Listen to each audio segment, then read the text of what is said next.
Good afternoon, everyone. Good afternoon, everyone, and welcome to Tesla's 2023 Annual Shareholder Meeting in Austin, Texas. My name is Martin Viecha. I'm Vice President of Investor Relations, and I will be the chair of today's meeting. First of all, I really wanted to thank everyone who continues to do this trip on an annual basis and shows up every time. It's really quite something that we have a following as dedicated as this, so thank you very much for that.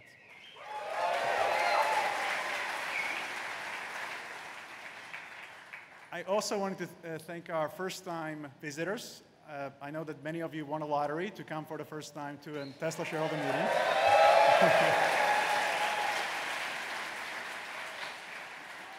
You'll probably notice that unlike many other shareholder meetings of other companies, this one tends to be a bit more fun, so hope you enjoy that. But the last thing I really wanted to say is that just thank you so much for all your support over the years. We really feel like you're part of our mission, part of our story, and it's something we truly, truly value. So thank you so much for that. There will be two parts of today's meeting. First, the formal part of the meeting, where we will cover items that stockholders have been asked to vote on, as well as any other matters that are properly presented. And after the voting, I will introduce Tesla's co-founder and CEO and Techno-King, Elon Musk, who will give a presentation about Tesla's year in review. But at this time, I'd like to thank the members of the Tesla team and the board who are here with us here today. A representative from PricewaterhouseCoopers, Tesla's independent auditor, present with us as well. But before we begin, I'd like to introduce you to Tesla's chair, Robyn Denholm, who would like to say a few words.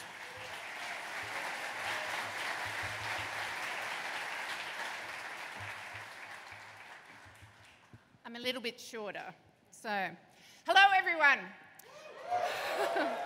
On behalf of the board, I am really honored to welcome you all here today to the 2023 Annual Shareholder Meeting. It's wonderful for me to see everyone in the room today and also the many investors that have joined us today via the virtual live stream. It's our third straight year of having the annual meeting here in Austin. At the first meeting, the factory was still in the early stages of development, with equipment being installed and commissioned. During the 2022 meeting, production had started to ramp as we produced about 1,600 vehicles that week. And now, less than a year later, we have more than tripled the amount, having achieved production of 5,000 cars in a single week. A huge congratulations to the Texas team. And on top of that, we are getting ready to roll out our first Cybertrucks.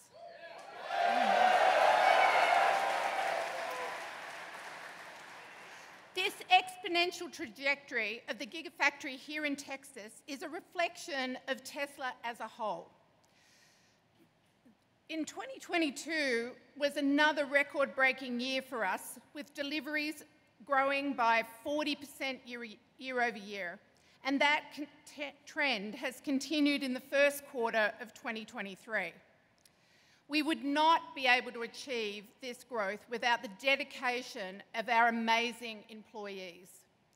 I've been fortunate enough over the years to actually travel to many of our locations, all of the gigafactories around the world, and I can tell you that I've witnessed firsthand how our exceptional employees in our global talent across the world has together achieved our mission, or furthered our mission, of accelerating the world's transition to sustainable energy. A huge round of applause, please. This year, here in Texas, we also had our very first Investor Day, where we introduced our company leaders from design to engineering to supply chain, manufacturing, energy, and charging. And they each spoke about the role of their teams in making our mission come to life. And I was thrilled that investors were able to hear directly from this outstanding leadership team that Elon has been able to put together over many, many years. It is on the strength of their leadership and the hard work of our dedicated employees around the world that I believe we are not only weather the macroeconomic environment that we've seen this year, but also continue to be in the strongest position ever to advance Tesla's mission. As a startup, Tesla proved that electric vehicles could be fun with the Roadster. They could even be better than gas-powered vehicles in every single way with the S and X, and could be all of these things as well as affordable with the Model 3 and Model Y, which last quarter became the best-selling vehicle of any kind in Europe and the best-selling non-pickup vehicle in the United States.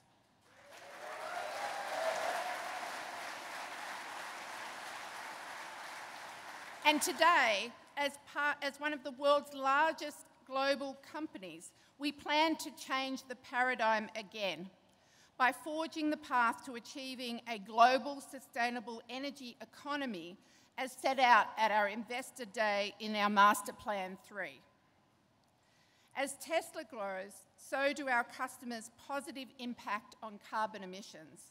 When I stood here last year, I proudly announced that in 2021, our customers avoided emitting 8.4 million metric tonnes of greenhouse gas emissions, the equivalent of over 20 billion miles driven by internal combustion engine vehicles.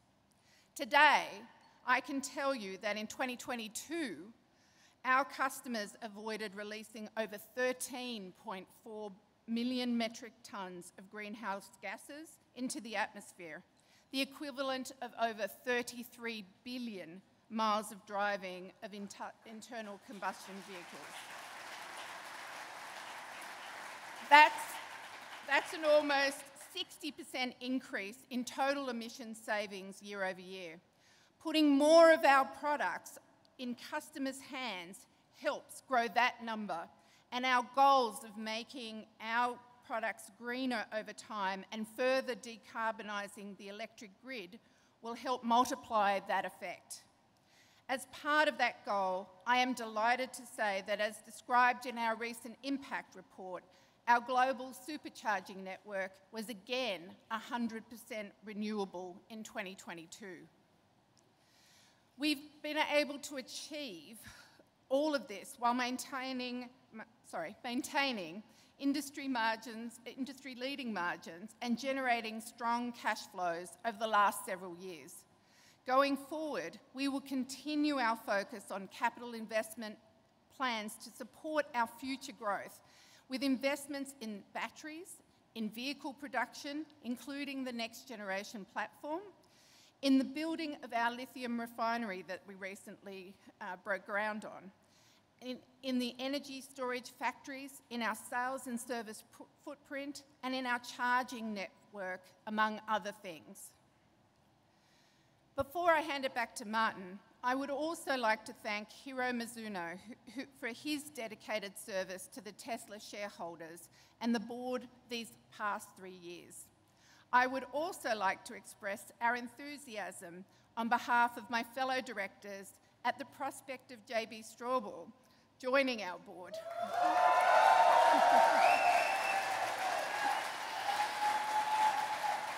I don't have to tell you that his passion for Tesla and green tech will make him an important asset in our mission to accelerate the world's transition to sustainable energy. So again, on behalf of our full board, thank you for your tremendous support and welcome to your 2023 shareholder meeting. And with that, I'll hand it back to Martin.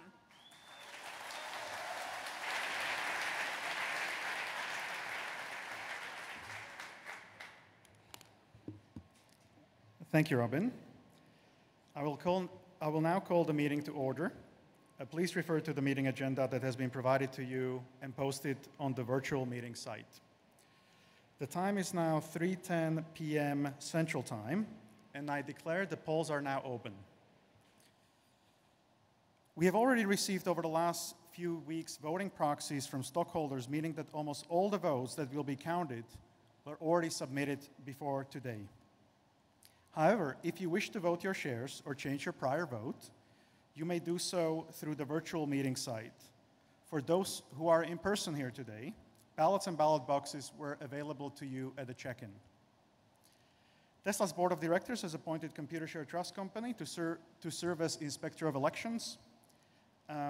Computershare has taken and signed an oath as inspector and has certified that starting on April 6, 2023, the proxy materials or a notice of internet availability of proxy materials were mailed or provided to all Tesla stockholders of record March 20th, 2023. We have majority of outstanding shares represented at the meeting, so I declare that there's a quorum present at the meeting, and we may proceed with the meeting. The items on the agenda are as follows. Number 1, the election of Class 1 directors Elon Musk, Robyn Denholm, and J.B. Straubel to serve for a term of 3 years or until their respective successors are duly elected and qualified. Number 2, to approve executive compensation on a non-binding advisory basis. Number 3, to approve the frequency of future votes on executive compensation on a non-binding advisory basis. Number 4, to ratify the appointment of PricewaterhouseCoopers LLP as Tesla's independent public registered accounting firm for the 2023 fiscal year. Number 5, to vote on a stockholder proposal included in our proxy statement, which relates to the reporting of key person risk. Number 6, to vote on a stockholder proposal which the stockholders did not seek to have included in our proxy statement. Tesla's board has recommended that our stockholders vote for each of the director nominees, for the approval by non-binding advisory vote of executive compensation, and the ratification of appointment of PwC as an independent registered public accounting firm for fiscal year 2023. And every 3 years for non-binding advisory vote for the frequency of future votes on executive compensation. With respect to stockholder proposal included in our proxy statement, which relates to the reporting on the key man risk, Karen Roberts-Dotier, on behalf of Sumtris, is here to present this proposal. Ms. Roberts-Dotier, can you please identify yourself? I would like to invite you to speak. You will have 3 minutes.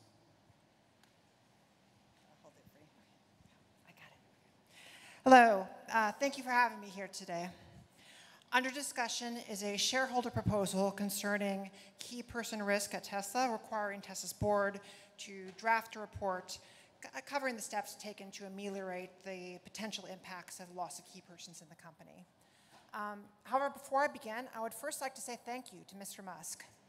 For so many of us, you stepped into fields where we had so desperately wanted to see change, and through bringing in a talented team, willing to put in the long hours, you dragged reluctant industries kicking and screaming into a better future, and for that, thank you.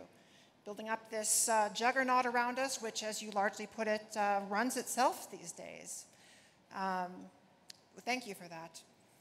And yet now here we are today, at a time when Tesla's technological leadership should be on display.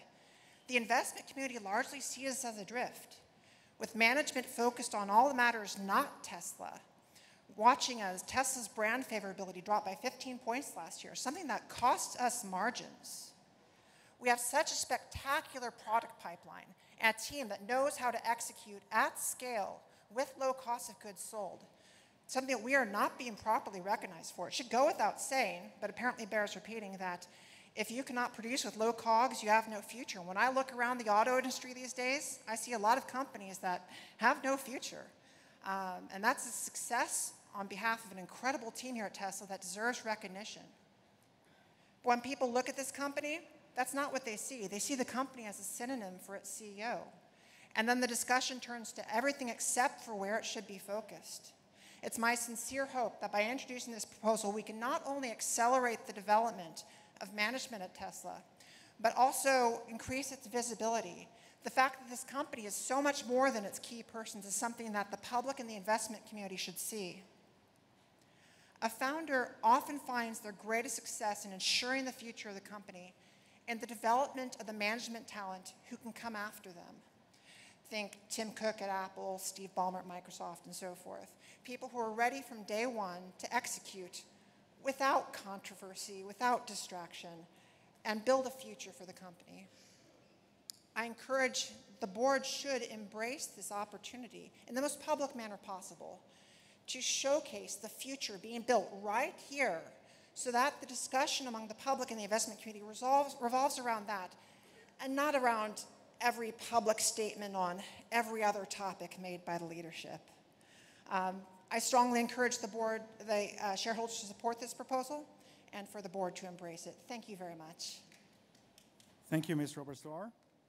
The board is recommended that our stockholders vote against this proposal for the reasons set forth in our statement of opposition in our proxy statement. Finally, as you saw, and investor advocates for social justice would like to raise a proposal from the floor. The proponents did not seek to have their proposal included in the proxy statement. The board recommends that our stockholders who are entitled to vote on this proposal vote against it.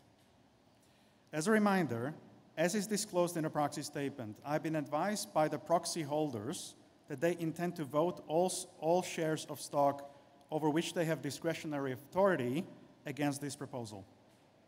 Only shareholders who are shareholders of record or have obtained a legal proxy may vote for this proposal after it is presented. Courtney Wicks, representing Investor Advocates for Social Justice, is here to present the proposal. Ms. Wicks, I would like you to speak. You will have 3 minutes. Thank you. Good afternoon, Tesla board members, management, employees, and shareholders. My name is Courtney Wicks, and I am the Executive Director for Investor Advocates for Social Justice. And I'm here on behalf of As You Sow and the Sisters of the Good Shepherd, who have filed shareholder proposals in the past on child labor and human rights abuses in Tesla's supply chain. I stand here today to call on shareholders to vote yes on requesting Tesla to conduct a third-party report detailing the company's efforts to eradicate child and forced labor in its supply chain. The human rights risks that permeate throughout Tesla's value chain, when not adequately addressed, harm shareholder value and undermine Tesla's ability to lead the just transition. Growing attention and concern have been placed on child labor in cobalt mining in the Democratic Republic of the Congo, as well as on forced labor in China's Xinjiang region. 70% of the world's cobalt needed for EV batteries are sourced in the DRC. Over 40,000 children work in artisanal and small-scale mining, often without protective equipment and in dangerous spaces that frequently collapse. Many children are seriously injured or killed in the mining process. In Tesla's latest sustainability report, it claims to have audited 80% of the miners and refiners in their cobalt supply chain against responsible production standards. However, there are many industry-backed standards, some of which are weak, and it isn't clear what percentage of audits were conducted by which initiatives. It is also unclear how the company's due diligence ensures cobalt sourced from child labor is not intermingled in the industrial cobalt supply chain. Subsequently, an estimated 1.8 million people have been subject to state-imposed genocide, detention and internment camps, and forced labor in the Xinjiang Uyghur region. A recent study concluded that automakers cannot conduct meaningful audits in this region. The recent Uyghur Forced Labor Prevention Act in the United States Senate inquiry into Tesla's supply chain highlights the regulatory risk Tesla faces. We believe a third-party audit would provide greater transparency into how Tesla plans to eradicate child and forced labor from its supply chain. One of Tesla's competitive advantages is its sustainable leadership. Tesla, its board of directors and management team have a moral obligation to pursue ethical sourcing practices that do not rely on the lives of children or enslaved people. Tesla can continue to make a true leadership difference that forges a sustainable economic future that is anchored by innovation, empathy, human development, and shareholder value. Thank you. Thank you, Ms. Wicks. We will now accept votes for, against, or to abstain for this proposal, but again, only for record holders or legal proxy holders. Please note, this is the final opportunity to submit proxies in order for them to be counted.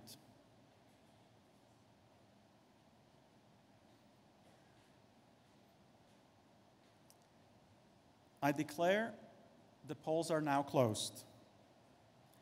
Based on proxies we have previously received, I'd like to announce on preliminary basis that our stockholders have approved the recommendations of the Tesla board on all agenda items, except that shareholders have recommended 1 year for non-binding advisory vote on the frequency of future votes on executive compensation.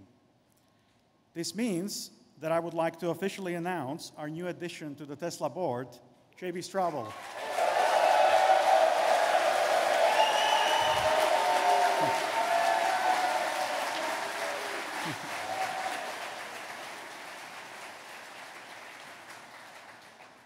After the final tabulation is completed, we will announce specific vote tallies in the filing form 8K within 4 business days of this meeting.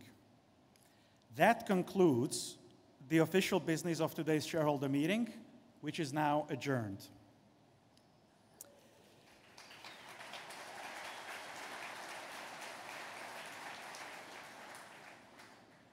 During the course of the following session, we may discuss our business outlook and make forward-looking statements.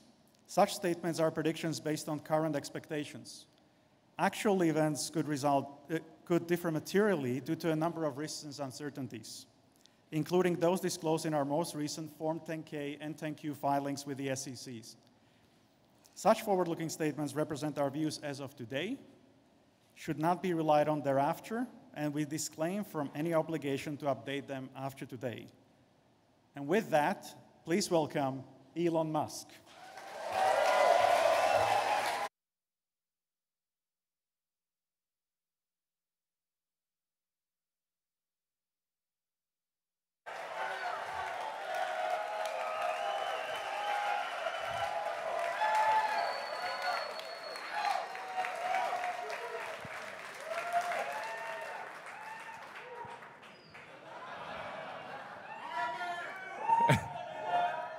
I just want to say I love you guys. Well, we've got a lot of great news to talk about today. The Tesla team has done an incredible job of executing over the past year, and we have many exciting years ahead of us. So, yeah.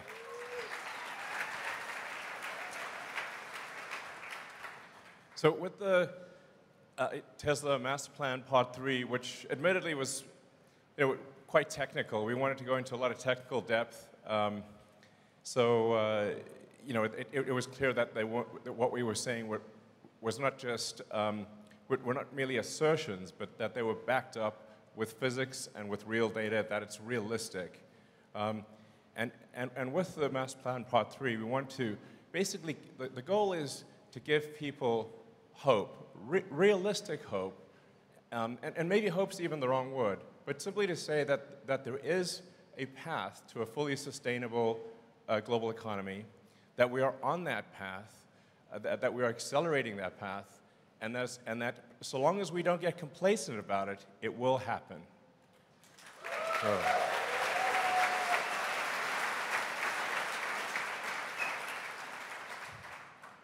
So I'll kind of rush through a recap of the Master Plan Part 3, but some of the salient points are that it will actually take less energy to go sustainable, not more energy. It's actually more, and some of these things may sound very obvious, but it's more energy efficient to go sustainable, not less. There's less mining that is required for a sustainable energy economy, not more.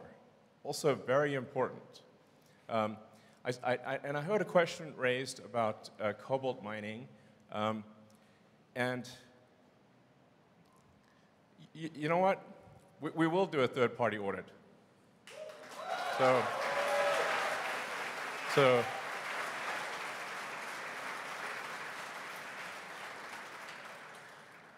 in fact, we'll put a webcam on the mine. And if anybody sees any children, please let us know.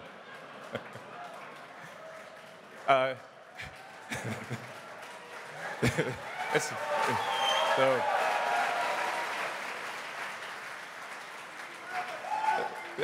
I mean, I don't want to go off on a tangent too much on that front, but it's very important to appreciate that most of our battery packs are iron-based. A majority of our battery packs are iron-based, not cobalt. And then our other battery packs are nickel-based, not cobalt. The nickel batteries use a little bit of cobalt as a binder, but only a tiny amount. In contrast, your phones all use 100% cobalt. I recommend complaining to the phone manufacturers.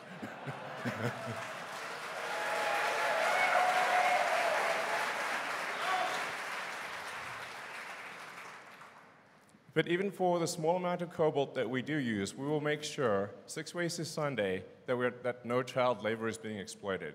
Obviously, we're a company that cares a lot about doing the right thing, and we don't want to delude ourselves or delude anyone else. So, yeah, count.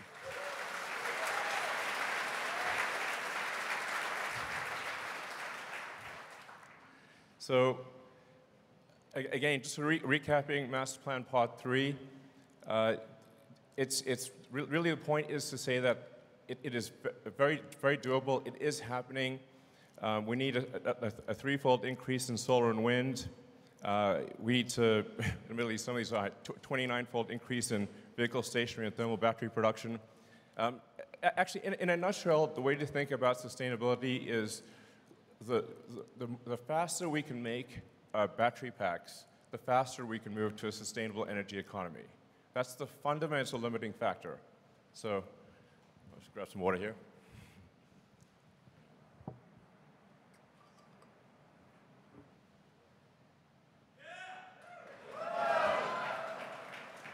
So, yeah, I can't emphasize that point enough. The rate of lithium-ion battery production fundamentally decides the rate at which the world transitions to sustainability, because the batteries are needed for all forms of transport and for stationary storage, given the intermittent nature of solar and wind power.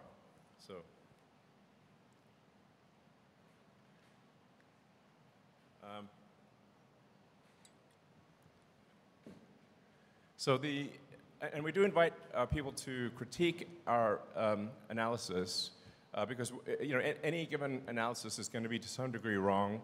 So that's why we put it out there, looking for critical feedback to say, well, perhaps we got some things wrong, perhaps some things need to be adjusted.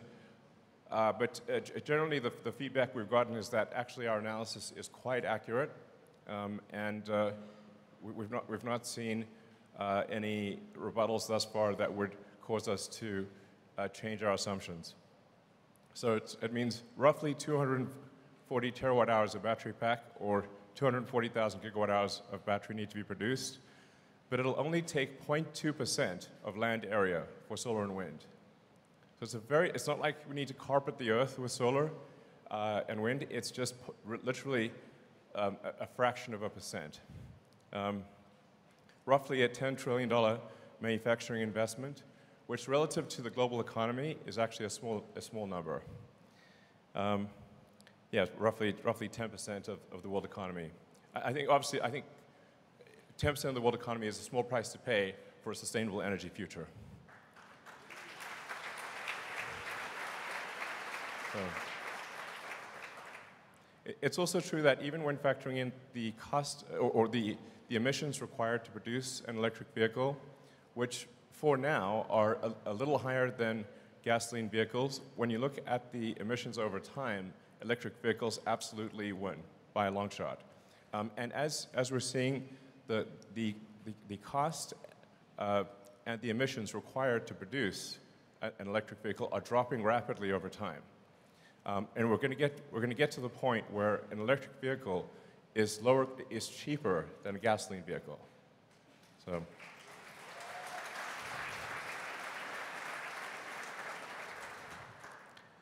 So in 2022, we avoided releasing about 13 million tons of CO2, reduced manufacturing GHG per vehicle by 30%, and reduced water usage by 15%, despite massive increases in output. So we also made our factories safer, which is really important. So we track the injuries per person, and we believe at this point we are best in industry or have the lowest injuries per person. So.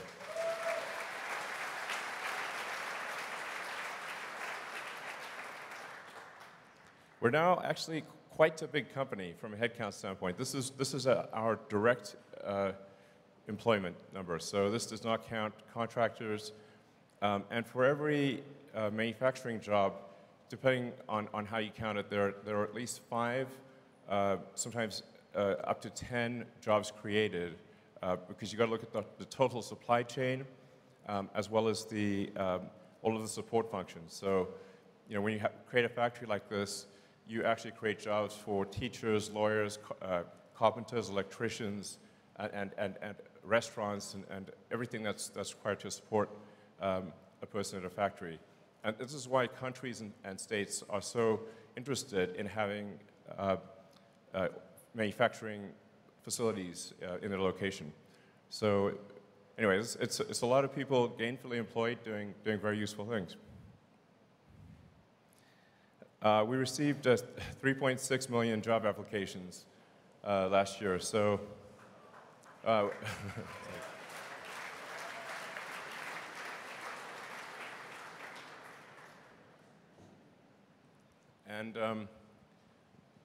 and once again, the top 2 most desired companies for engineers on Earth were SpaceX and Tesla.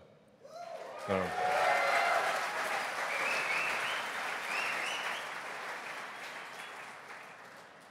At the end of the day, the competitiveness of any given company is a function of where are the most talented people interested in working.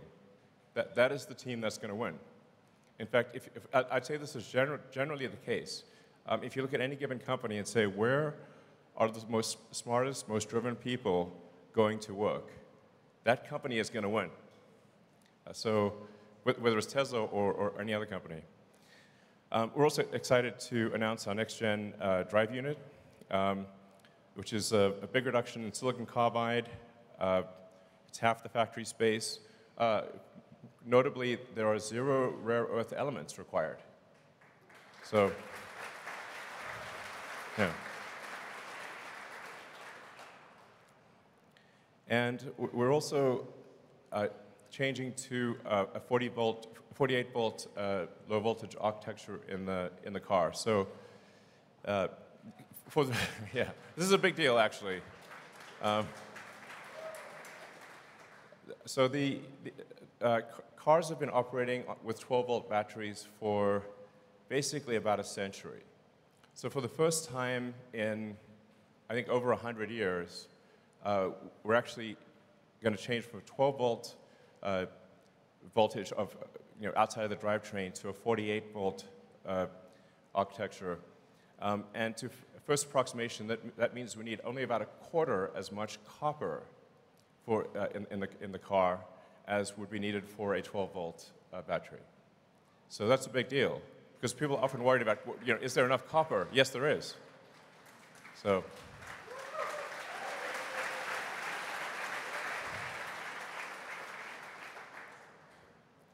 And FSD beta is growing hyper-exponentially.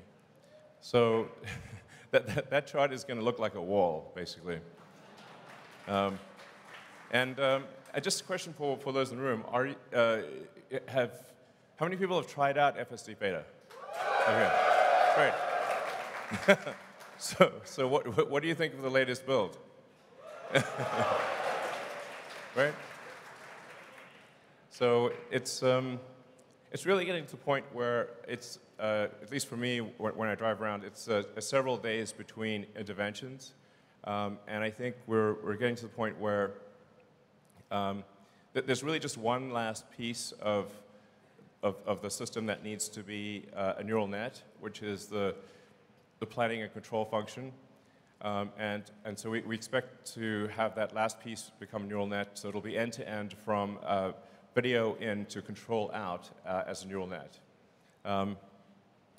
And yeah, so the thing to appreciate is it's not that full self-driving will be as good as a person. It will be much, much better, like a lot. Like over time, 10 times more, 10 times safer than a person. It's not even going to be a contest, frankly. So this is a really big deal. And I think some people realize it. I think you guys probably realize it. But being able to do a software update and have several million cars suddenly go from manual driving to autonomous, I think will be the single biggest asset value increase in history. So.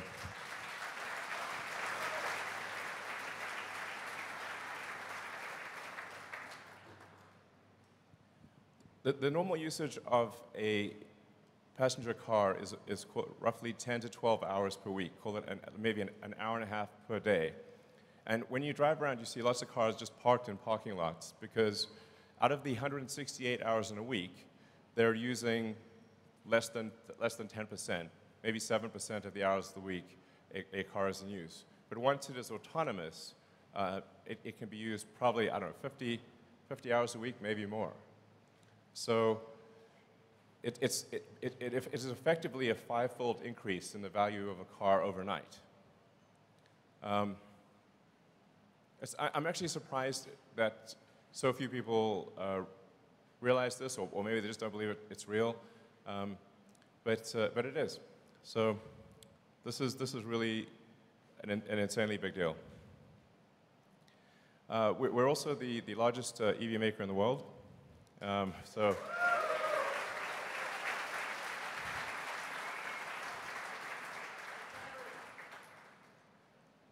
yeah, and I think that will continue. And while at the same time being the highest margin of any car maker in the world.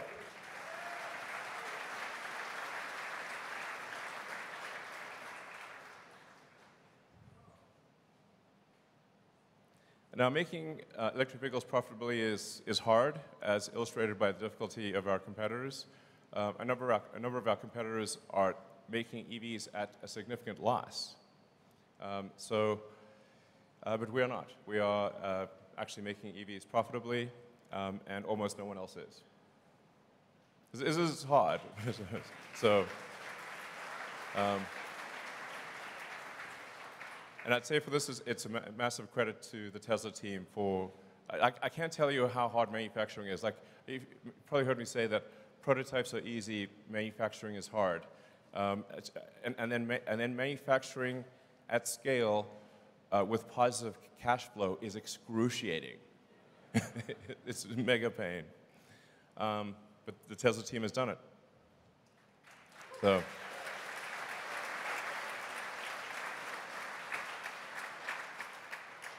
And as you can see, our free cash flow per year has been increasing steadily.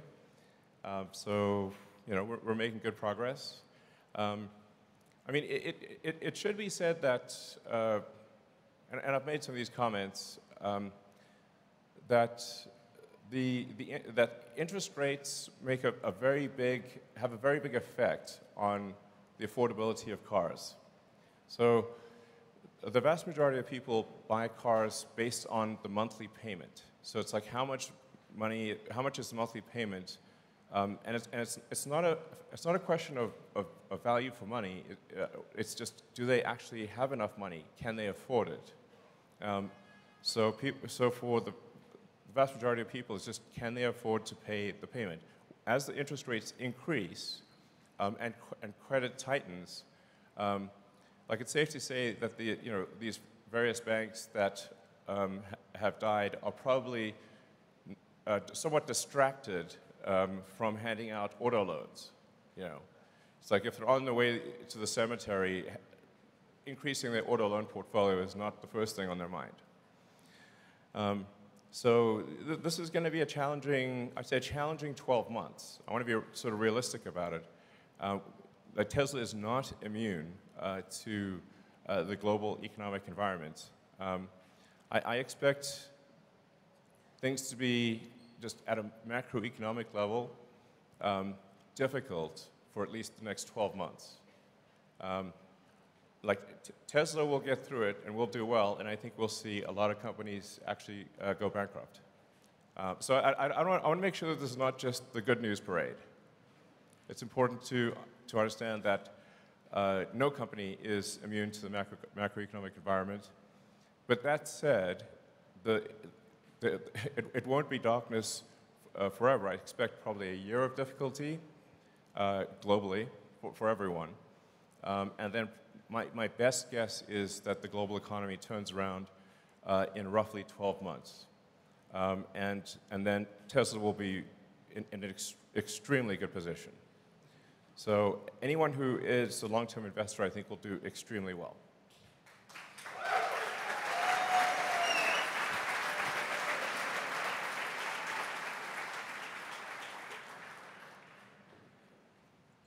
And here I want to give a big shout out to the Tesla internal software team. This is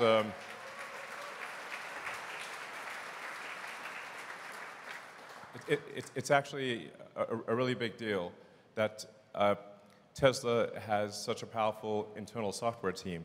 I mean, that software team is responsible for handling the entire customer experience from buying the car, delivering the car, operating the factories, service and support.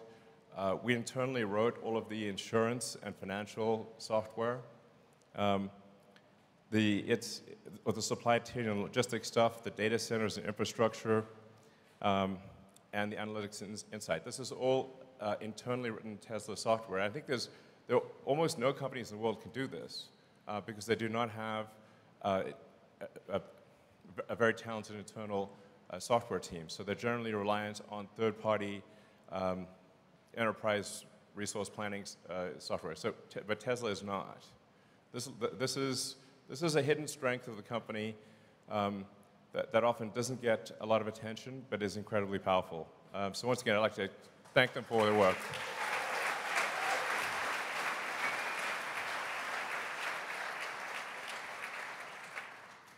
And as predicted, we are highly confident that Model Y will be the #1 best-selling car on Earth this year.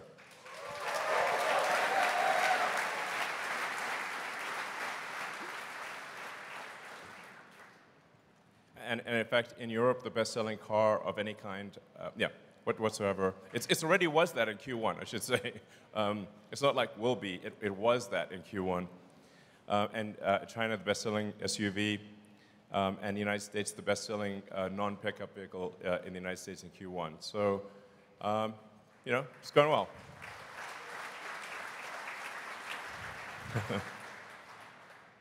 I don't know if this is like the optimal picture, but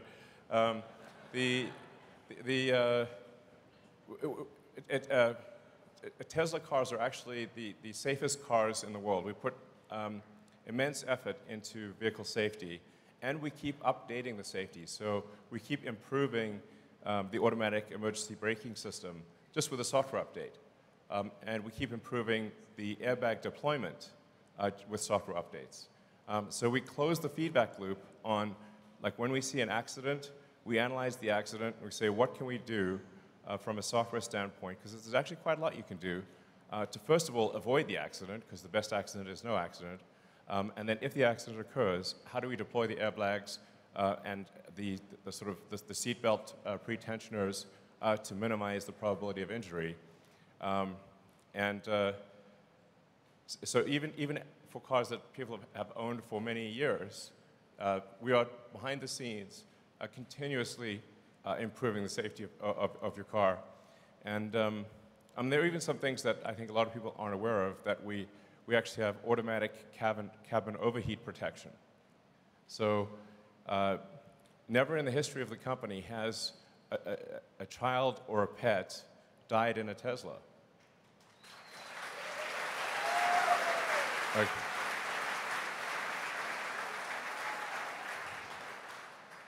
so it's one of those like little known features, but because we have a large battery and we're monitoring things all the time, we can make sure that the cabin temperature never gets to lethal levels, and I think that's a big deal. So,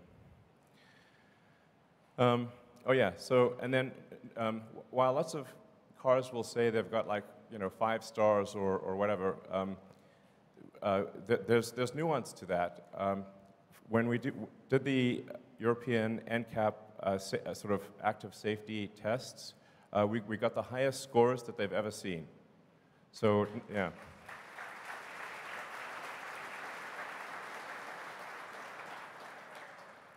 So we got a 98% score on the active safety system, which obviously isn't good enough. And we have got a game plan for getting rid of the last 2%. So.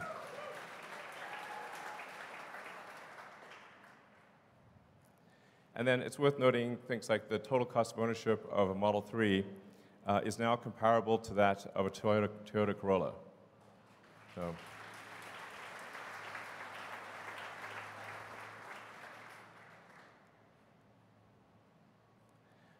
Superchargers, we're making good progress. So our supercharger uptime is now 99.95%. So, yeah.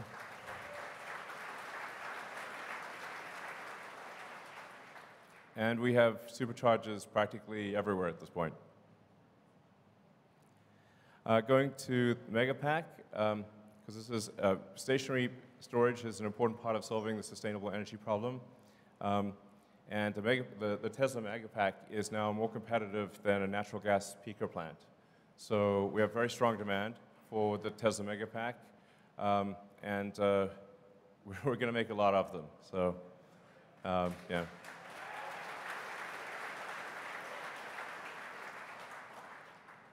And a while back, I predicted that the Tesla stationary battery pack business would actually grow faster than the automotive side of things, and that's exactly what has happened.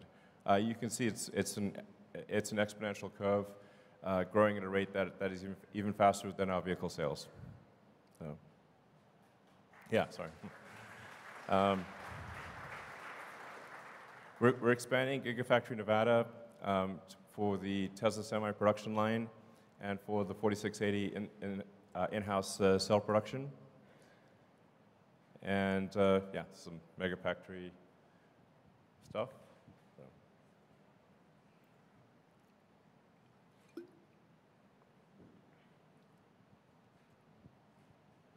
So this is, so we're aiming for 40 gigawatt hours a year, both in California and in China, but I think long term, this will be much greater than this. I mean, I would say I wouldn't be surprised if long term the stationary battery pack activity went well in excess of 500 gigawatt hours per year. So the demand is like quasi-infinite here. So.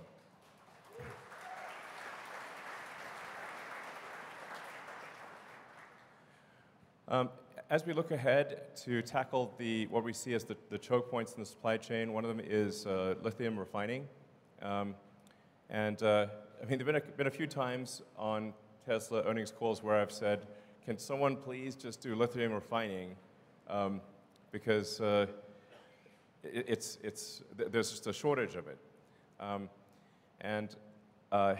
But we really see very little activity outside of China for lithium refining. So it's not that we wish to take on extra problems, but since nobody else was doing it, we felt we had to do this. And so we've just broken ground on a lithium refinery in Corpus Christi, which will be do more lithium refining than I think probably everything outside of China. So, yeah.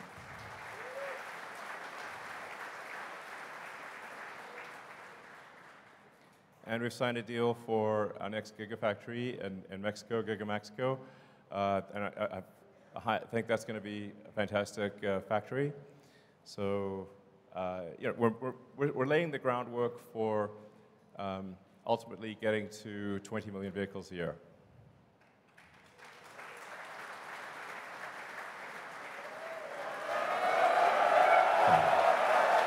Yeah.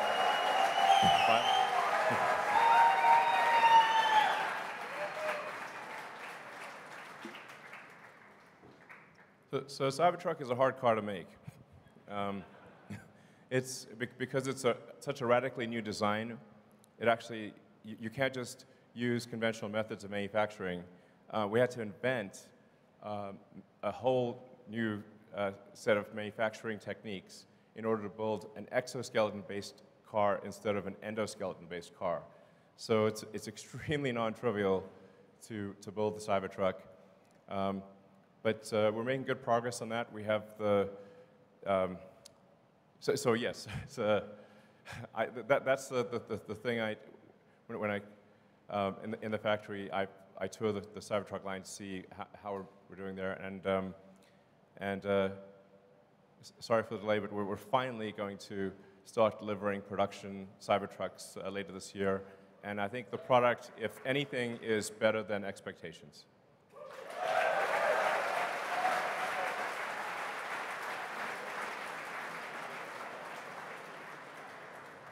I mean, Cybertruck is the car I will be driving on a day-to-day basis. So, and you know, people always want to know what our next product is. But this is not the time to. We obviously need to have a proper, dedicated product launch.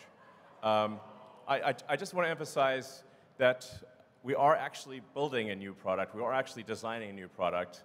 We're not sitting on our hands here. There are 2 new products that I think you will be very excited about. And both the design of the products and the manufacturing techniques are head and shoulders above anything else that is present in industry. So, yeah, anyways.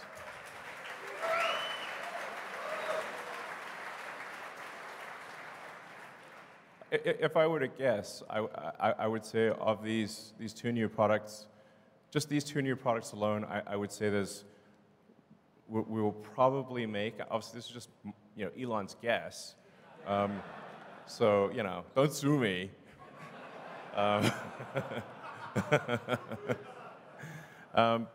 But Elon's guess is that that will probably make in excess of 5 million units a year of these 2 models combined.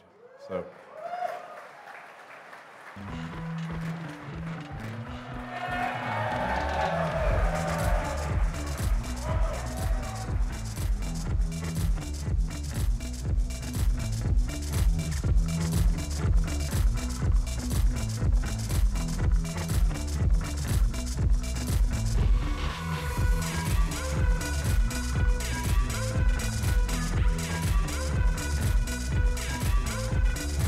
These are all real, by the way.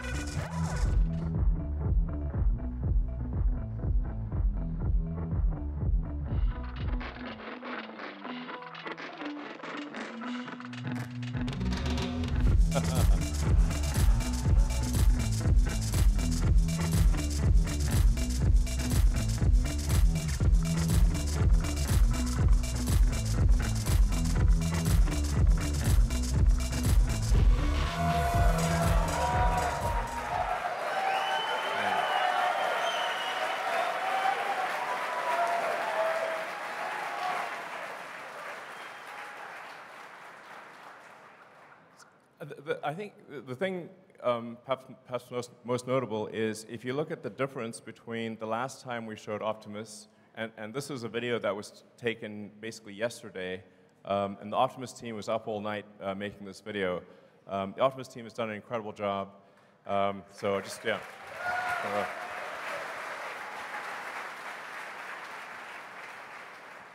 And it's the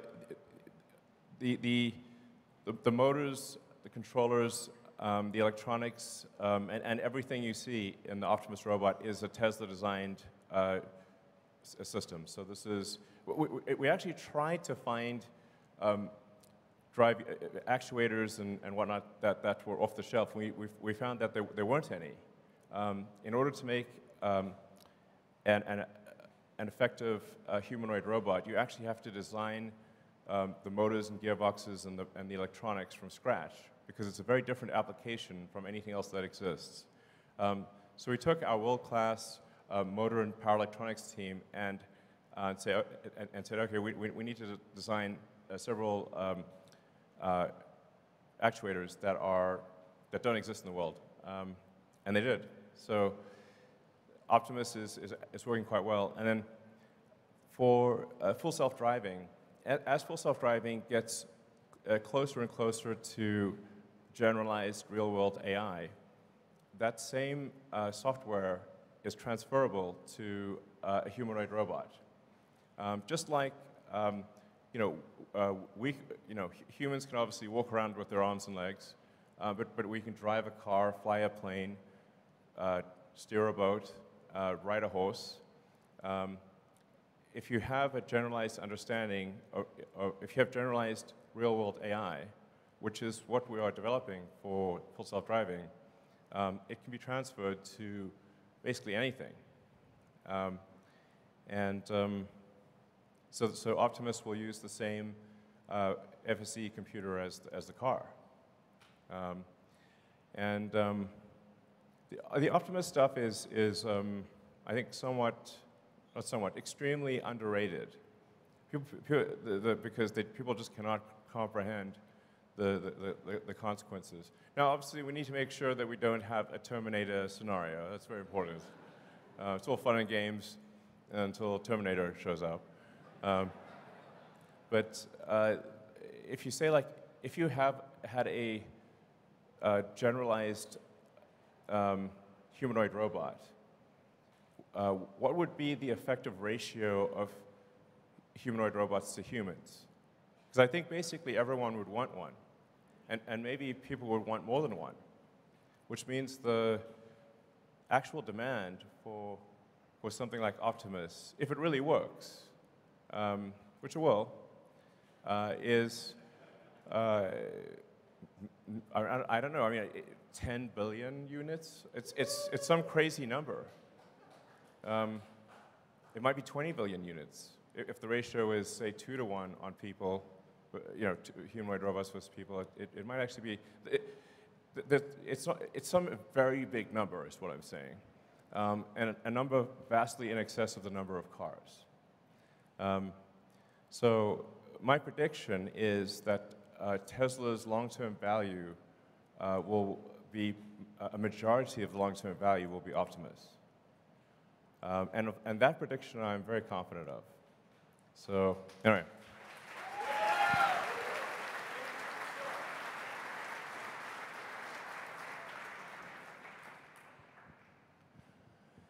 Let's see, so I think with that we can do questions, perhaps? Oh, okay, what is it? Oh, yeah, we also want to make sure, please, retail investors, please vote. Normally retail investors, for most companies, don't vote, but we really care about your vote of small investors, not just large investors. So please do register to vote. Your vote is very important. Yeah, I think that's it. So, yeah.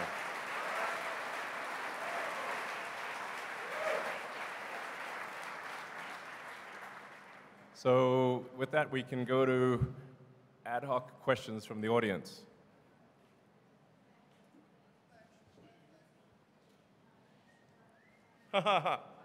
Okay, definitely the person in the Optimus outfit with the red cowboy hat.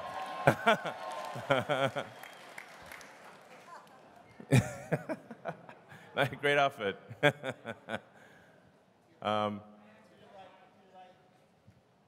Sure. And we'll try to get through as many questions as possible. And you hit me with your toughest questions. Fine. Topic has to be about Tesla. Okay, it is. Hey, Dad, it's your son Optimus. Hey, kid. I wanted to. Do you see it more likely that you guys will have an RV first or a cyber camper? Well, we don't have any plans to build an RV quite yet, although I can certainly see how Cybertruck could be converted into an RV. And we are adding a lot of sort of attach points to Cybertruck, so others can build things. Somebody could have a startup, or other companies can build things that are attachments that enhance Cybertruck and turn it into a camper, essentially. Because I think it'd be really cool to have all these like third-party things available for Cybertruck. Awesome. Thank you. All right. I mean, you could also probably just, you're that close, you could just say it or something, I don't know. Actually, we'd like you guys to queue up behind us. So Okay. 3 mics. All right. Yeah, so Go just ahead and queue get up. in line. Thank you. And try to make the question short so we can get through a lot of questions.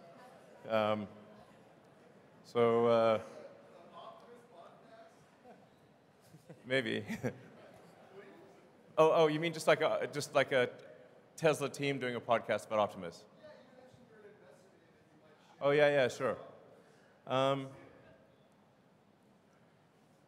Yeah, I wonder if maybe we could have a sort of like an addendum after the earnings call, which is like a 30 minutes podcast on Optimus or something, like for those who are interested.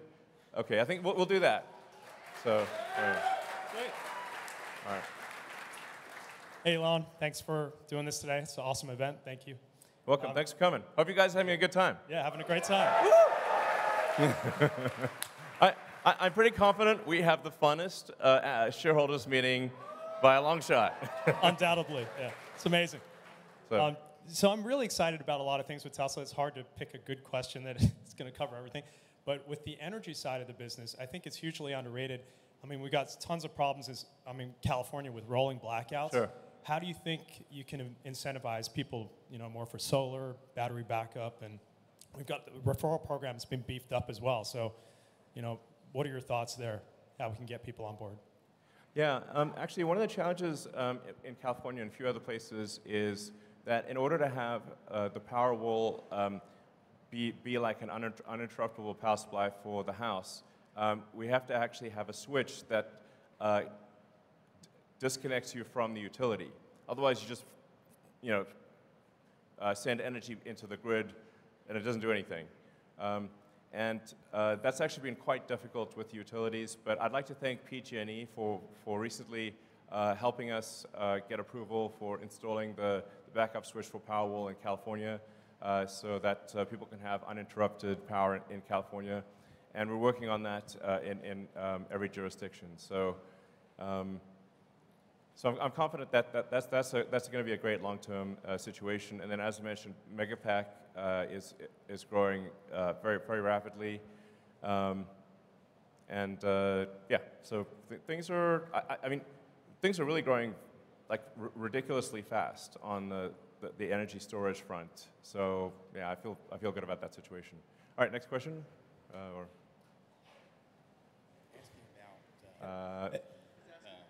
Great. Hey, Elon, a lot of people have just kind of been wondering, how are you doing? So just wondering, what's up? How you doing? How you feeling? We saw you were partying in Cabo recently, so just what, me? Must have been someone else. Yeah, so how are you doing? Just human to human, how you doing? Well, I have to say, it's been of a roller coaster situation.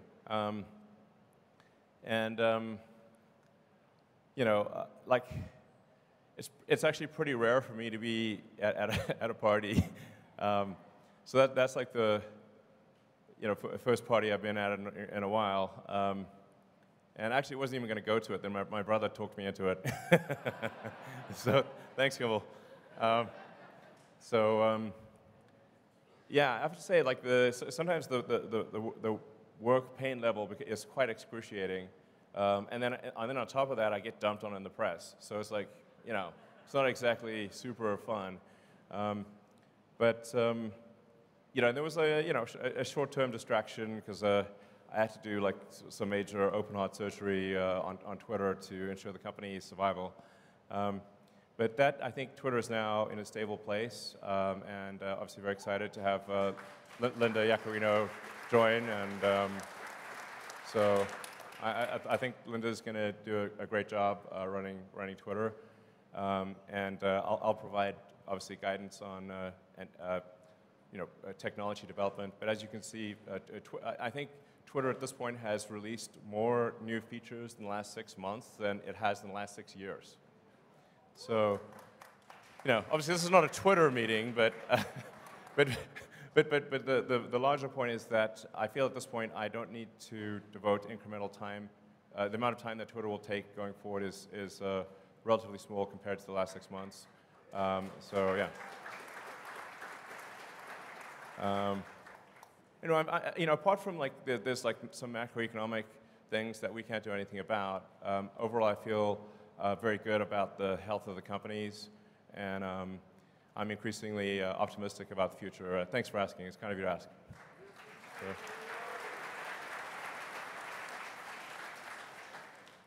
Have you guys considered stretching out the financing terms on your auto business? You talked about earlier, consumers don't necessarily look at the sticker price they're paying. All they're concerned about is monthly payment. Right. And one of the fundamental advantages of an EV is that it's substantially more durable. And so would you guys ever consider stretching terms out to 10 years, especially in this rate environment, given the shape of the yield curve? You know, extending the terms out that farther, you'd actually be capturing a lower cost of funds. Yeah, I mean, the important thing to appreciate is that, like,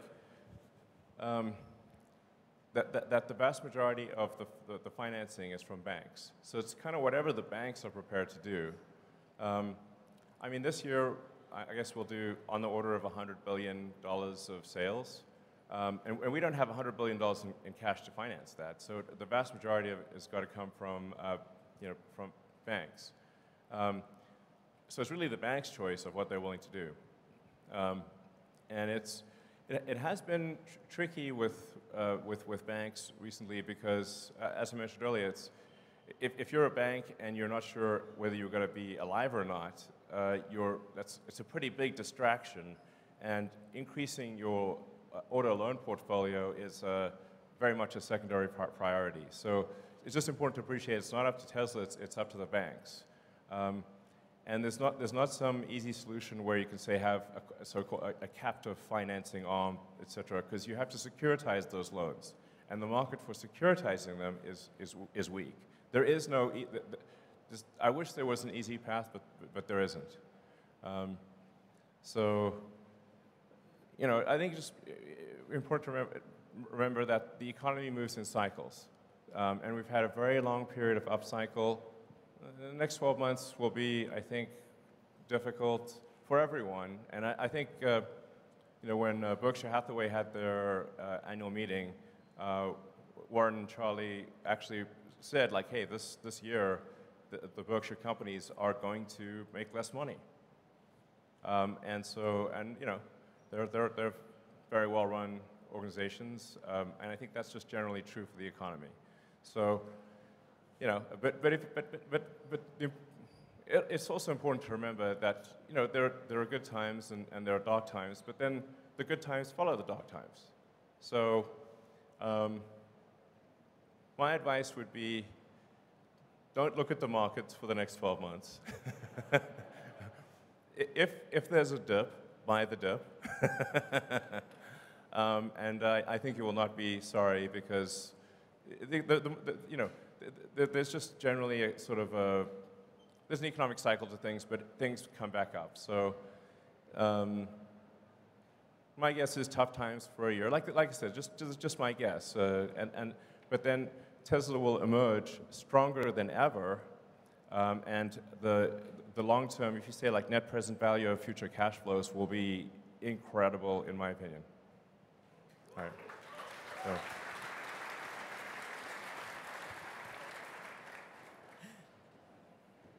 Hey, Elon, meet Kevin here. Hey, how's it going? Good, thanks. So Tesla is the largest position in my ETF, ticker PP, and that's for pricing power. Right. And I'm curious, I really think that some of the features that you highlighted here, like the over-the-air airbag deployments of improving the features, the safety features, are great things that we could be advertising. I know you've heard this many times before. I know you have. But sorry, go ahead, yeah. $525 off every car this year is half a Netflix's advertising budget. $1,000 is the entire Netflix advertising budget, and I see their ads everywhere. Why not advertise these things that you told us here? I feel like nobody else knows about this. I just talked to Gordo, the Tesla bear, and he's still talking about 2016 New York Times pieces. These people are in the past, man. That's like 7 years ago at this point. Yeah, that's what I'm saying. Yeah, it's actually, I talk to a lot of people, and they still think that like Teslas are like super expensive. And like, no, actually, the starting price for a Tesla is below the average auto price in the US.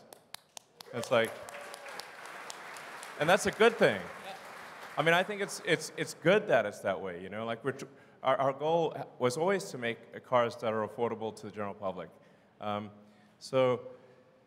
So I hear you. I mean, I think, and it's indeed ironic that, you know, Twitter is like highly dependent on advertising. So, you know, here I am. It's like, you know, never used advertising really before, and now have a company that's highly dependent on advertising. So, I guess I should say advertising is awesome, and everyone should do it.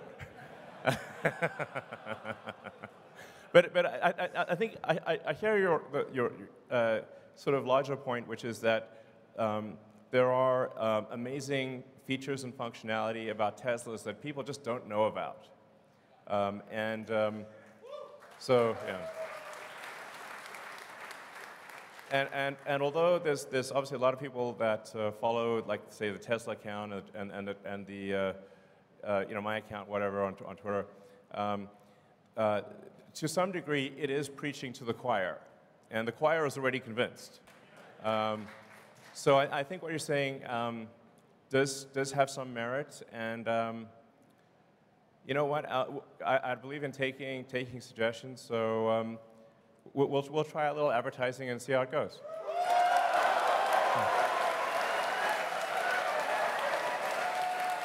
Okay. Okay. All right, I wasn't expecting that level of enthusiasm, but okay. It sounds like our shareholders, if I read between the lines, subtle as it is, are saying we should probably do some advertising. Okay, very well. All right.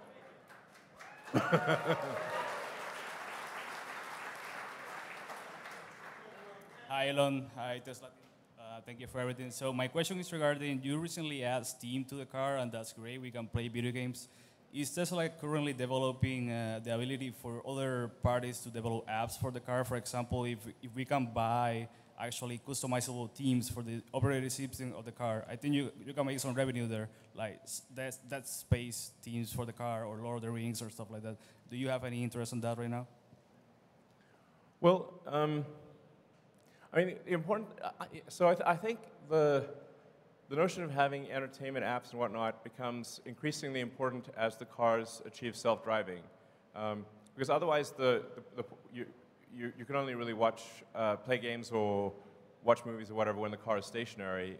You know, if it's charging or whatever, then you can use it. But when it's at the point at which it's full self-driving, I think it's very much about entertainment and productivity. So I think that is something that might make sense in the future. But overwhelmingly, the focus right now for Tesla software, apart from improving safety, is achieving full self-driving, and then getting full self-driving to be much safer than human driving. And then once we achieve full self-driving, I think that there could be a lot of opportunity for apps and whatnot. So, but you know, even in the car as it is today, for a Model S and X, we've made a sort of a full Steam integration. So you can actually just literally log on with a Model S or X with your Steam account and play any game that is on Steam, which is a lot of games. which is pretty wild. I think a lot of people don't know that. You can play with a keyboard and mouse. You can play with a joystick or controller. You can also play Netflix, YouTube, or anything else. I mean, for my little son X, he loves watching, actually loves watching rocket videos in the rear screen of the Model S and X. So yeah, so it is something that we will do long term. But what I'm saying is we already have a lot of stuff there, and we'll do more as self-driving becomes a reality. So.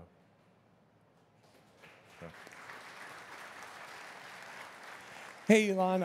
I'm John, or Dr. Know-It-All on YouTube, and I don't know it all. But anyway, my question is, as you guys move completely or finish the transition in full self-driving from version 1.0 of the software to 2.0, what do you perceive of as the potential stumbling blocks after that? Because it seems like that's the major, kind of step change that needed to happen, and so you're almost done with that, and what happens after that? And also, please let me interview about full self-driving. I'll spend 2 hours talking about just that. So, thank you. Well, one can really think about full self-driving as sort of a march of nines of reliability. So we need to get to the point where the probability of injury is lower than that of the average human driver, and then ultimately probability of injury is much lower. So even at the point at which the car is capable of driving itself, there's still actually a lot of work to do, because every year there's 1 million people that die in auto accidents, and I think probably everyone in this audience has friends and family that have died or been seriously injured in auto accidents, and for there's 1 million people that die. There's 10 million people roughly that are seriously permanently injured, and so it matters that if we can get that down by an order of magnitude, there's 900,000 lives saved per year, maybe 9 million severe injuries prevented per year, and so that really, I think, morally has to be our primary goal.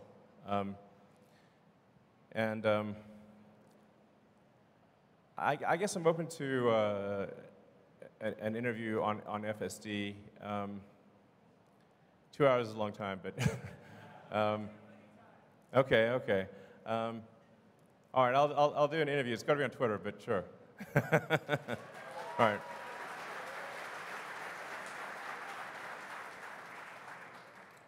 Hi, Elon. I'm Josh Phillips, long-term retail investor. My question's about battery-grade lithium supply in the next 10 years. Lithium experts all agree that mines are just not coming online fast enough to meet battery supply. And actually, Drew Baglino pointed this out recently. Some mines take 10 years plus to be permitted. And even GM has actually announced huge lithium deals that will secure away supply from the rest of the industry. So what's Tesla's plans to get more supply of lithium at the mine level outside of refining, but also at a deeper level than a traditional offtake? Because as we know, he who controls the spice controls the universe. Sure.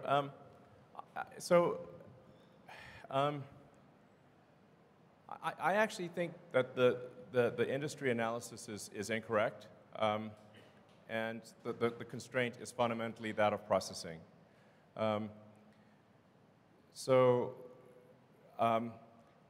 our refinery in Corpus Christi that we're building is primarily oriented towards refining spodumene, of which there is a truly vast amount in the world. I think about 3/4 of our lithium comes from Australia. And frankly, you could increase the rate at which the mines are operating, and the limiting factor is not how fast can you mine, but how fast can you process. So the mines are only going to produce ore at the rate at which refineries can handle the ore, or it's pointless. So I think my opinion, and obviously I could be wrong about this, but is that it's really not about the lithium ore. Lithium is extremely common. Lithium is everywhere. In every country's got lithium. It's not like oil. So lithium is one of the most common elements on Earth. But taking the lithium ore and refining it to battery grade is extremely difficult because the purity levels required for a battery are extremely high. If you have even a small impurity, then you will degrade the life of the cell dramatically. So you need ultra-pure battery grade lithium, and that's why our focus is on refining as opposed to mining. Thank you.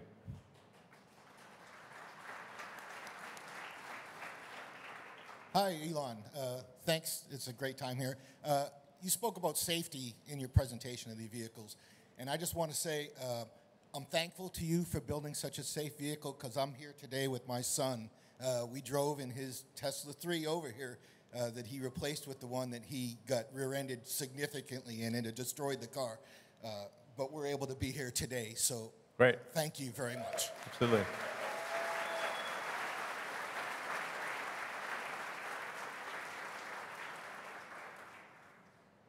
So, not sure where to look. There? Okay. Hey, how's it going? My name's Austin Gregory. I'll ask about this because I don't think it gets near enough love. But I was wondering if there are any updates on the next-gen Roadster, actually. Yeah, I know it's sort of like the cherry on top and all that stuff. Yeah. You guys have a lot on your plate, as you've said before. But if there's any updates on like the release timeline, all that stuff, the SpaceX package, maybe. Yeah.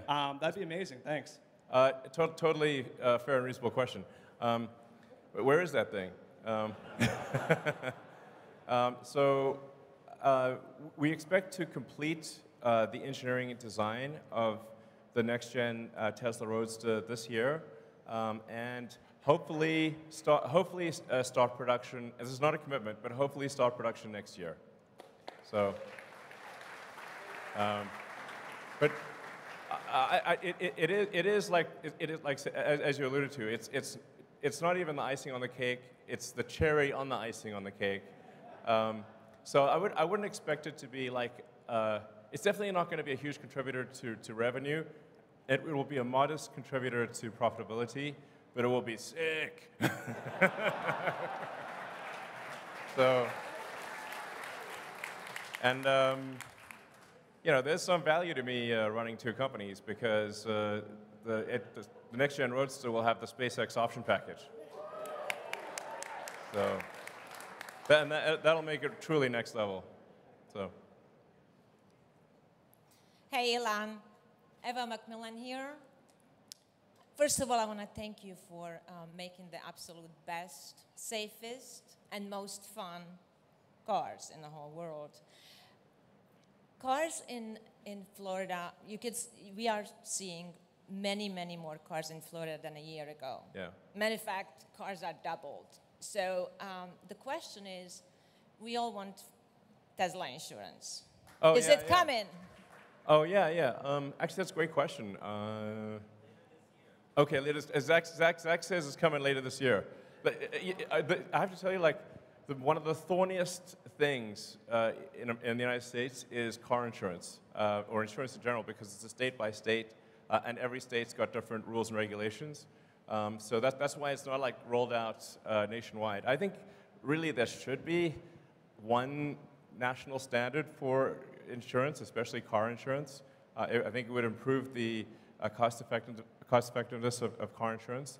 But our intent is to roll out nationwide and ultimately internationally. But there is a staggering amount of paperwork that is needed to get it done. But as Zach said, we expect to offer Tesla insurance in Florida later this year. Thank you. Thank you, Elon. Thank you, Elon. Alexandra Mertz. I am Tesla Boomer Mama. Very happy to be here. All right. So very grateful to the Tesla team and you, of course. Just want you to know we love the emotions every day, joy and less joy, but we're there. Shareholders, it's not easy. We're here not because it's easy, but because it's hard. So my question initially was on in-house financing. You already answered that, and I want to congratulate you to the double investment grade rating.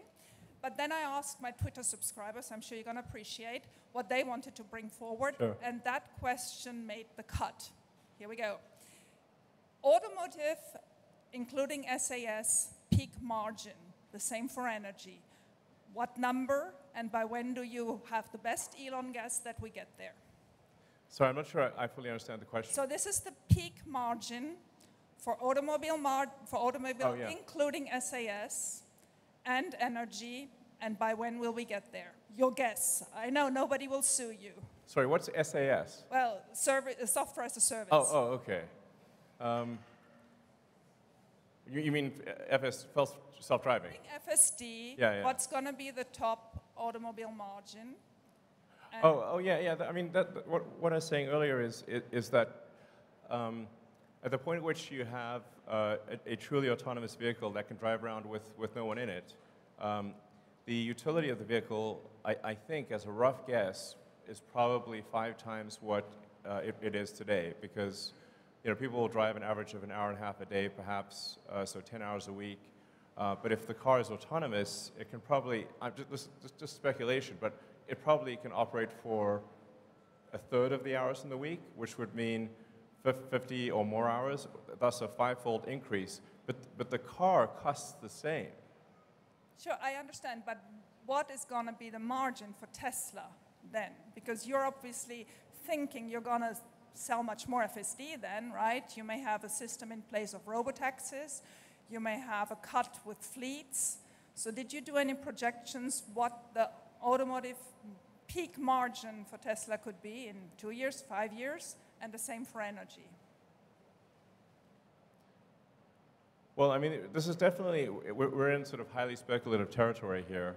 But obviously, if you've got a car that costs the same and has, say, I don't know, a 20 or 25% margin, and suddenly is able to be used 5 times as much, then you might have 80% margins, and the revenue would increase several-fold. That's why I say it's probably going to be the biggest asset value step change in history of Earth.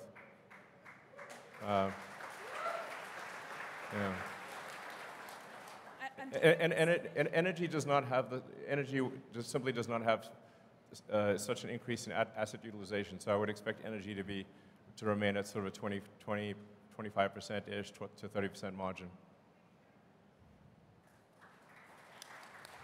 All right, so you said ask the tough questions. You're still good, right? Yeah. All right, cool. First of all, though, as a family man, I just want to say there's a couple of things like a loop for tether of a car seat going through the headrest, which would be super helpful. There's a couple other things that would be really nice. Model Y is the only one you can do that in today. Maybe we could fix that. But when we're thinking about 4680 battery cells, should we be thinking about the efficiency and the performance we're getting today? Or is there some updated timeline path that we could see closer to battery day presented efficiency, performance that we can look to in the future? Well, I think, first of all, it's really important to express the difficulty of, for Tesla to go from nothing to making a battery cell that we aspire to be better than any other battery cell on Earth, even when compared to companies where the only thing they do is make a battery cell, is obviously not a trivial exercise. That said, we do see a path to very high energy density and higher energy density and lower costs than anything else out there. But it's a hard path. It's a very hard path.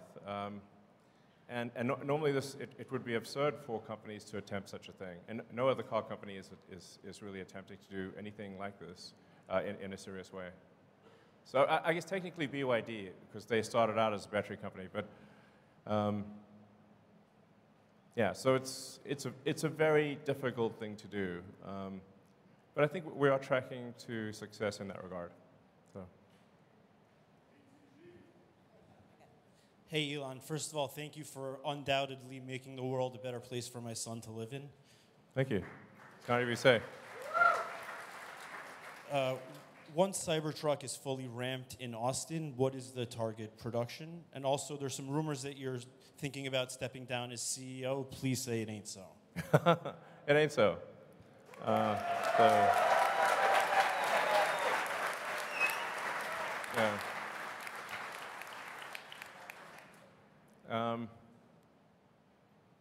Yeah, so I think Tesla's going to play an important role in AI and AGI, and I think I need to oversee that to make sure it's good. So, because that's a thorny problem if there ever was one. You know, like I think generally people do not, or very few people, even in the AI community, do not appreciate just how much capability Tesla has in AI. It's by far the most advanced real-world AI. There's no one even close. Reality has the most degrees of freedom. So I got to make sure that's good. So, and you were saying something? Cybertruck fully ramps. Oh, here in yeah. Austin. Target production. So, as I said, you know, we'll start production later this year. We'll start handing over cars later this year. There will be an S-curve of production, so it'll be slow at first, and then ramping up. And I guess we'll see what the demand is like. I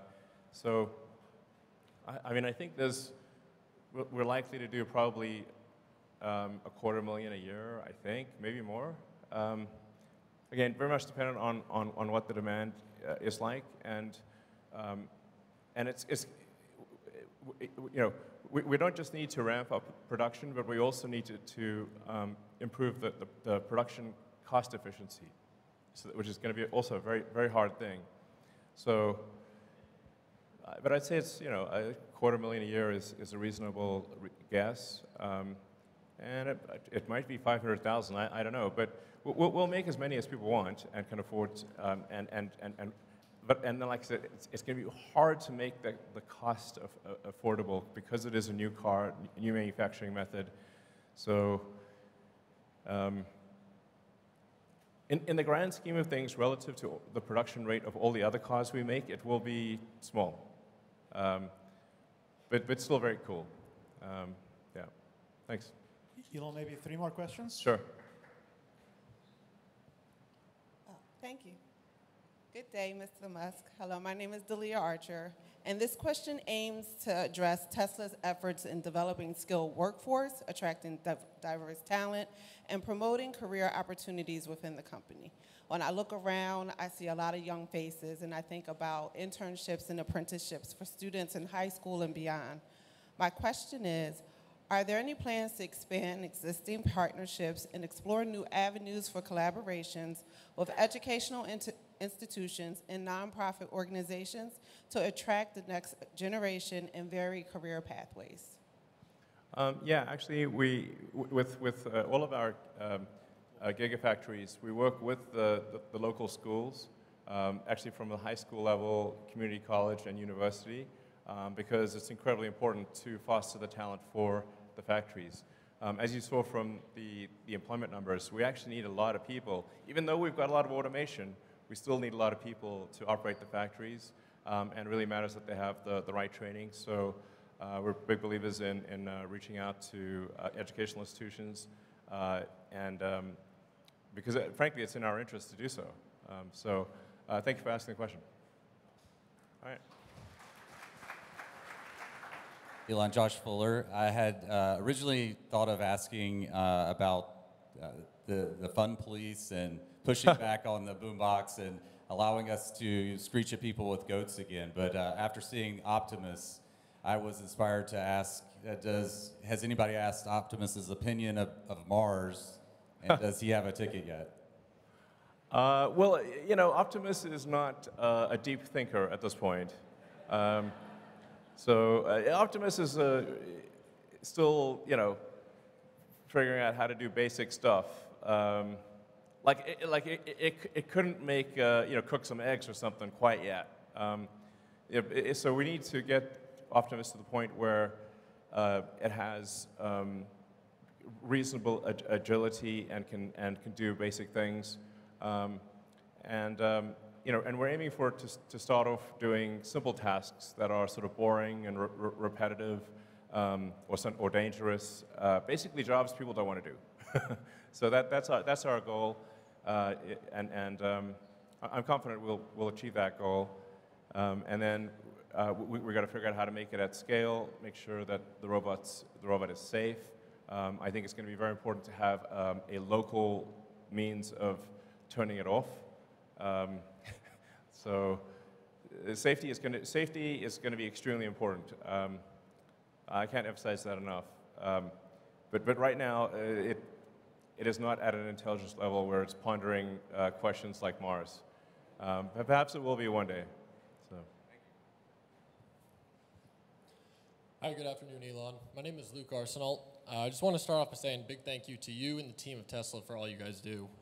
It's been great to see, and I'm so happy for you guys. My question is, with the rise in cybersecurity threats to operational technology and Internet of Things, what steps is Tesla taking to protect the company itself and its products from these threats? Also, as a suggestion, because I know you like suggestions, for the navigation, do you think we could do something on the UI that adds in when you're about to take the off-ramp to show a picture of that exit, kind of like other map systems do? And then also... Oh man, this is a lot of questions. One of my friends wanted to get a shaka from you, if that's possible. Okay. Well, we are constantly improving the navigation system, and being robust to hacking is incredibly important.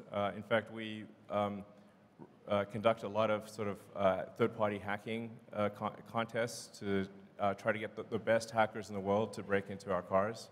And actually, no one has yet actually broken into a Tesla in a way that would allow you to really control the car in a significant way. But they have gotten to where they can like honk the horn and mess with the infotainment system. And I'd like to thank them for their efforts. So we take information security extremely seriously. For navigation, yeah, there's definitely things we can improve there. But really, down the road, navigation visuals are not going to matter very much because the car is going to take you wherever you want to go. As for pictures, I have to decline, unfortunately, because otherwise, if I say, I actually hate being rude to people. So if I say yes to one person, then it's like selfies for a zillion.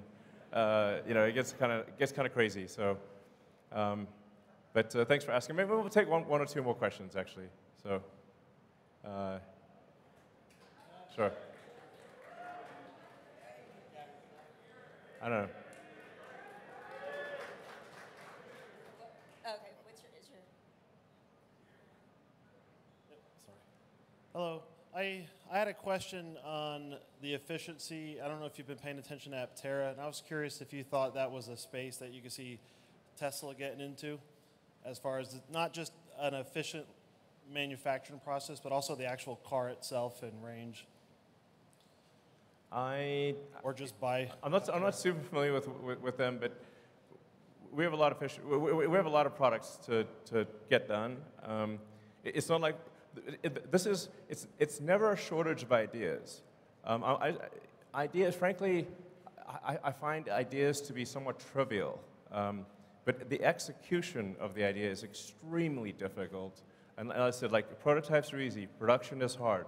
Production and cash flow positive is excruciating pain that you could, like at a level you cannot believe. So it's not product ideas; they're irrelevant. That's what I think of them. It's sort of like the idea of going to the moon. That's not that's irrelevant. Getting to the moon is the hard part. So, okay. So maybe one last question. Yeah. Elon, John Lopez from Orlando here. I've got two things for you real quick. The first one is with rideshare being a growing thing, especially with Tesla owners, are we going to get a guest mode option available for that? The second thing is as an X-Plaid owner, I would really love to get track mode. As a what, sorry? X-Plaid. Well, Plaid has track mode. The Model X Plaid does not, though. Oh, Model X. Yeah, we can probably add that, sure. Yeah, no problem. So, rideshare is a bunch of these things will really not be relevant in a self-driving world. You can summon the car and take you somewhere, and if you want to add someone to that ride, you can if you want to. But overwhelmingly, it is about achieving self-driving, full self-driving. And I think we're really getting to the final stages of full self-driving where, I drove for several days around Austin, just dropping pins in random locations, and had 0 safety interventions. So it's really, and even in the city of San Francisco, which is very complex, I haven't had a safety intervention in a long time. So I think it's getting to the point where, admittedly, I have been optimistic about this in the past, but I think this time.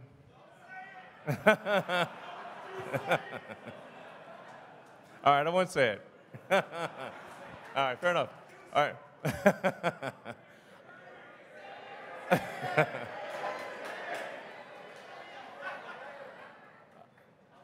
Okay, I think it'll happen, So, all right, you want one last question? Sure.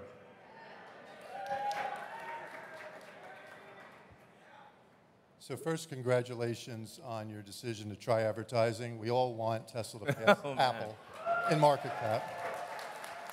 I didn't realize people wanted it that much. Okay. It's good that a lot of people agree. So earlier this year, you cut prices on everything, 15, 20%. More recently, you've been raising prices on Model Y, Model S, Model X. And can you just talk about the pricing strategy on Model Y going forward and keep it separate from the decision to bring out the next-gen vehicles that we all agree is going to, blow the doors off on volume. But just on Model Y, it's the best-selling product in the world. Can you just talk about strategy of pricing going forward on that? It's pretty straightforward. We see what the demand is, and then we adjust pricing to meet the demand. Now, the thing is that what happens with other car makers is that they're actually constantly adjusting pricing on cars. It's just not obvious. In the case of Tesla, you can see immediately when there's a price change that occurs because we don't have any intermediaries, don't have any dealers. There's no manufacturer's suggested retail price. But the reality is actually at car dealers, the prices are changing radically. Last year there were significant premiums above MSRP at sort of the conventional car dealer, so you'd pay above MSRP last year. And then this year I think things are below MSRP or close to it. And then the manufacturers will then also offer incentives. So what's actually happening are very big price shifts by other car makers. They're just not obvious. Whereas with Tesla, it's obvious. And this is necessary because demand fluctuates a lot. So something's got to be done to achieve a supply-demand clearing point for volume. So just people are reacting to something that's obvious as opposed to saying, oh, yes, every car company does this all the time. Tesla is no exception. That's the actual reality. So, all right. So. Last question. I'll be really quick. Okay. So I will say I have been driving FSD. My wife drives FSD. There's a term called the wife test. My wife will only drive our kids on FSD. It's incredible. That is a great. The sort of significant other test is a very a good test because for a while there was like friends or significant others would be like, please don't put it on. It's too scary. But then it's getting to the point where it's going to be just smooth as silk. So in fact, you'll be able to visually tell, perhaps even now you can, visually tell if the car is being driven on FSD or manually, because if it's being driven on FSD, it's smooth and precise. If you look at if you actually closely observe cars going down the highway, the people are constantly moving in their lanes. So the cars are like doing this all the time when they're manually driven. If it's actually on FSD, it's dead center in the lane. It will actually get to the point where it is not merely, and maybe is at that point, not merely safer than a person, but actually way smoother than manual driving. I can't say enough about the profundity of full self-driving. It is just one of the biggest changes in history that will occur. It's not some feature. it's like a profound. It's really as profound as electrification. And we already have millions of the cars on the road that will literally achieve this with a software update. I mean, that's like head exploding emoji, you know? I think probably a lot of people in this room realize it, but most of the rest of the world doesn't. Yeah, so.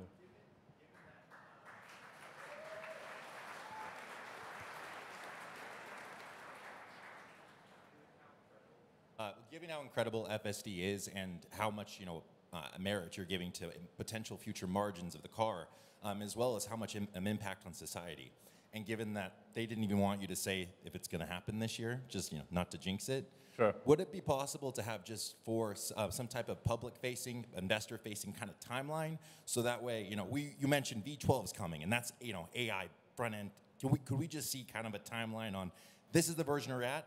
These are the things we're working on, and this is when we're, ETA. So we can kind of see that in real time instead of maybe Elon time. No, so the thing that's been,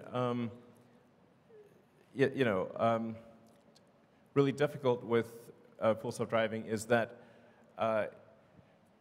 it very often seems like it's about to happen until you realize that you're actually at a local maximum, and that you need to re-architect elements of the software to get out of the local maximum to then a higher local maximum.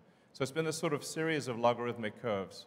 And that's why it's been like, it seemed like, oh, if you just extrapolate this on a straight line, it gets to self-driving, except that it's not a straight line, it's a logarithmic curve, and it sort of, and you start hitting these like local maximums where you'll sort of asymptote to a certain capability and then have to re-architect things.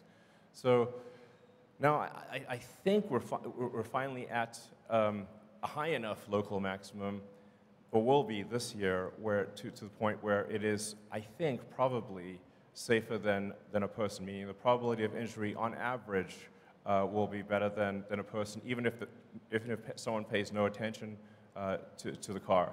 It is worth saying that right now, for human supervised Tesla full self-driving, it is dramatically safer than manual driving. It's like, I think like 4 times safer, maybe more. So it is already a massive safety improvement to have human supervised FSD right now. And I think we will get to the point where we're always going to be in some amount of local maximum, but I think that we'll be in a local maximum that exceeds human level safety this year. Yeah, but I guess we'll see. So anyway, I want to thank you all for coming, and so